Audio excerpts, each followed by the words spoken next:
সালামু আলাইকুম।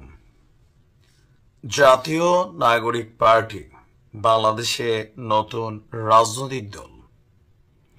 অনেক আশা প্রত্যাশা, মুখরোচক কথাবার্তা। আগামী দিনে অনেক কিছু তারা বদলাবে, পরিবর্তন করবে, এই স্বপ্ন নিয়ে যে দলটা যাত্রা করেছে, আত্মপ্রকাশের দিন প্রথম একটা হোঁচট খেয়েছে। 3 থেকে 5 লক্ষ মানুষের সমাবেশ করানোর কথা থাকলেও 50,000 মানুষও ওই দিন উপস্থিত হয়নি। অপরদিকে সরকারি বাস ব্যবহার করে নিজেদের সমাবেশকে একটু লোকবহুল দেখানোর চেষ্টা করেছিল জাতীয় নাগরিক পার্টি। এর পাশাপাশি এই দলটাকে সবচেয়ে বেশি সাপোর্ট করা যে দুইজন মানুষ, এর মধ্যে হচ্ছেন একজন সাংবাদিক ইলিয়াস, পিনাকি ভট্টাচার্য। আজকে সাংবাদিক ইলিয়াস যে ক্ষোভটা ঝাড়ছেন, এখান থেকে একটা জিনিস কিন্তু স্পষ্ট, আগামী দিনের রাজনীতিতে এই জাতীয় নাগরিক কমিটির জন্য ইনফ্লুয়েন্স হিসাবে কাজ করার মতো লোকের সংখ্যা কমতে যাচ্ছে। কারণ সাংবাদিক ইলিয়াস এই দলটার আত্মপ্রকাশ এবং তাদের যে অ্যাক্টিভিটিস, কোথাও না কোথাও তিনি পছন্দ করছেন না। আর প্রথম তিনি একমাত্র ব্যক্তি যিনি দুঃসাহস দেখিয়েছেন এটা ব্যঙ্গাত্মক শব্দ হিসাবে তাদের পার্টির নামটারে তিনি দিয়েছেন ওয়াও বাংলাদেশ, ওয়াও পার্টি। মানে ওয়াও পার্টি, পার্টিটার নাম দিছে কি? জাতীয় নাগরিক পার্টির নাম হচ্ছে ওয়াও পার্টি। কেন সাংবাদিক ইলিয়াস এই বক্তব্য হঠাৎ করে দিলেন, বা ছাত্রদের এই ইস্যুগুলোতে তিনি অনেকটা ক্ষিপ্ত?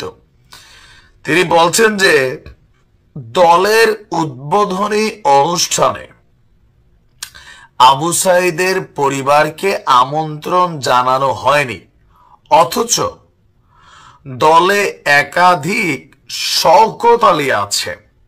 জাতীয় নাগরিক পার্টিতে প্রথম দিন যে ভুলটা করছে, আমিও বলছি যে এরা আগামী দিনে এই মানুষগুলোর প্রতি সহমর্মিতা দেখাবে, আহতদের প্রতি তারা ভালোবাসা দেখাবে। প্রথম দিনে তো আবু সাঈদের ইস্যুতে ধাক্কা খেয়ে গেছে, এইটাতে অনেকটা জনপ্রিয়তা কমছে পার্টিটার। কারণ তারা নিজেরা পদ সমঝোতা, কে কোন পদে বসবে, আগামী দিনে কে প্রধানমন্ত্রী হবে, এগুলা নিয়ে নিজেরা লাগালাগির মধ্যে গুরুত্বপূর্ণ একটা ভুল করছে, সাঈদের পরিবারকে দাওয়াত না দেওয়া, যেটা নিয়ে প্রতিক্রিয়া ইলিয়াস হোসেন দেখিয়েছেন। তিনি বলছেন যে মনে মনে যদি বাইরের কোন দেশের শয়তানি বাস্তবায়নের চিন্তা থাকে, মানে বুঝতে পারছেন যে পার্টিটার প্রতি কি পরিমাণ সন্দেহ তৈরি হয়েছে, আমজনতারও হয়েছে, আমজনতারও।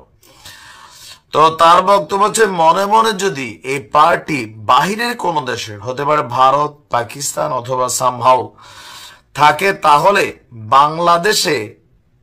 তাহলে তাদেরকে বাংলাদেশ যাত্রা পার্টি বানিয়ে দেওয়া হবে। আপনি বুঝতে পারছেন যে এই বক্তব্য দেওয়ার মতন অন্য কারো সাহস নাই। এখন কেন শওকত আলীর কথা বলা হয়েছে আসুন দেখি। এখানে শওকত আলীর একটা কমেন্ট, LGBTQ, আপনাদের খেয়াল থাকার কথা, সমকামী যে ইস্যুটা, সেই ইস্যুটাতে একটা অবস্থান নিয়েছেন শওকত আলী। তিনি লিখছেন, জুলাই আন্দোলনে যখন ছাত্রদের পক্ষ হয়ে শিক্ষক নেটওয়ার্ক রাস্তায় নামছিল, সামিনা লুৎফার থানায় গিয়ে ছাত্রদের ছাড়িয়ে আনছিল, পুলিশের সাথে জোরাজুরি করে মিছিল মিটিং করছিল আন্দোলনের পক্ষে, তখন আহমদুল্লাহ সাহেব বা অন্যান্য শায়কদের ভূমিকা কি ছিল জানতে চায়, জানার জন্য পোস্ট দিছি, কেউ জানলে জানাইয়েন।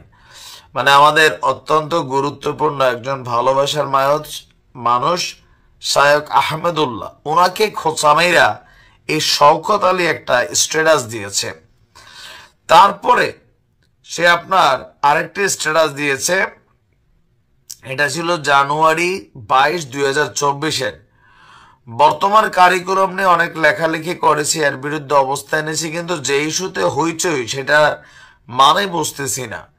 যেই গল্পের কথা বলা হচ্ছে সেই গল্পটা দেখলাম হিজড়া বা তৃতীয় লিঙ্গের মানুষদের নিয়ে। আপনারা যারা হইচই করতেছেন একটু বুঝিয়ে বলবেন কি ঠিক প্রবলেমটা কোথায়? হিজড়ারা কি মানুষ না? আপনাদের খেয়াল থাকার কথা যে শরীফ থেকে শরীফা, এখানে হিজড়াদেরকে কানেক্ট করার ট্রাই করা হয়েছে। বিষয়টা ছিল ট্রান্সজেন্ডার যারা, তাদের ইস্যুতে। তার মানে এই শওকত আলী আপনার একজন আগাগোড়া লেসবিয়ান টাইপের ক্যারেক্টার, আর এই ক্যারেক্টার গুলা জাতীয় নাগরিক পার্টিতে ঢুকছে। বলা হচ্ছে আন্তর্জাতিকভাবে এই জাতীয় নাগরিক পার্টির ফান্ডিং এর ইস্যুতে এরা একটা ভূমিকা রাখছে। আর এটা নিয়েই সাংবাদিক ইলিয়াস ছাত্রদের দলের ধাঁচিয়ে উড়াই দিচ্ছেন, ওয়াও পার্টি বাংলাদেশ যাত্রা পার্টি বানাই দেওয়ার হুঁশিয়ারি দিয়েছেন। আসলে ছাত্রদের এই পার্টি